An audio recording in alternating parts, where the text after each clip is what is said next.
How did the figure born from darkness become the light of our longing? What made humanity fall in love with its own nightmare? There was a time when the vampire was nothing but a whisper in the dark, a shape that haunted the edge of firelight.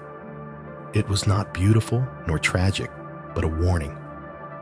In those ancient tales, when the dead refused to stay buried, people saw it as proof that something in the human soul could never let go of hunger. The Greeks feared the Vrikolikas, the Slavs, the Upir, the Chinese spoke of the Jiangshi. These earliest stories did not paint elegance. Each legend carried the same pulse, a being that lingered between life and decay, feeding on what made humans alive. When Christianity spread, the undead turned into symbols of damnation. The vampire's hunger was not just for blood, but for lost salvation. To rise from the grave was to be trapped between two worlds, too corrupt for heaven, too human for hell. The myth darkened, but fascination deepened.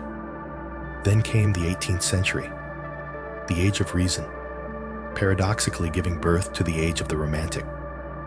The vampire entered literature, cloaked not only in shadow, but in charm. Poets and writers asked, what if the vampire's curse is born of love, of betrayal, of longing that refuses to die? John Polidori's The Vampire, 1819, transformed superstition into a lure. Lord Ruthven, cold, magnetic, and unknowable, introduced a new kind of predator, one who conquers not with claws, but with presence. Bram Stoker's Dracula, 1897, completed the metamorphosis. His count was both noble and monstrous, his charm as dangerous as his hunger. The Gothic castle, the storm-tossed carriage, the faint trace of blood on pale lips, all became the architecture of timeless seduction. Cinema made that seduction visible. In black and white, the vampire's elegance gleamed sharper than his teeth. Each gesture, a raised brow, a gloved hand, was a choreography of power and restraint. Fear gave way to fascination. In the 20th century, the monster learned to feel. Anne Rice's interview with the vampire gave her characters regret, love, and deep contemplation.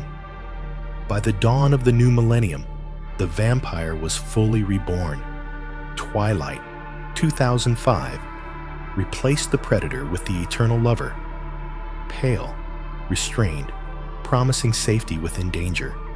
Each age remakes the vampire in its own image. The medieval world feared decay. The Victorians feared desire. The modern age fears emptiness, and so the vampire endures, not as horror, but as reflection of what each era suppresses. And still, the myth does not rest. Each retelling uncovers another facet: philosopher, aristocrat, outcast, lover. The vampire endures not as a threat, but as a symbol of the endless search for meaning.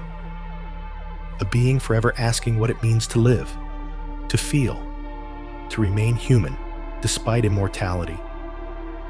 Even the newest retellings, like Dracula, 2025, understand this evolution. Their count is not a villain, but a relic of humanity's longing for power, beauty, and the impossible love. His hunger is no longer monstrous. It is existential. The transformation is subtle. Where once fear ruled, now ambiguity holds sway. A kiss can be dangerous, but irresistibly so. Blood can still carry meaning, of life, of passion, of promise, rather than mere horror. What began as nightmare became metaphor. The vampire embodies what mortals most crave: permanence, passion, the thrill of transgression without consequence. He is the ghost of everything humanity cannot let go of: youth, desire, remembrance. If legends, myths, and lost worlds speak to you, subscribe and follow the trail of ancient stories reborn in a new light.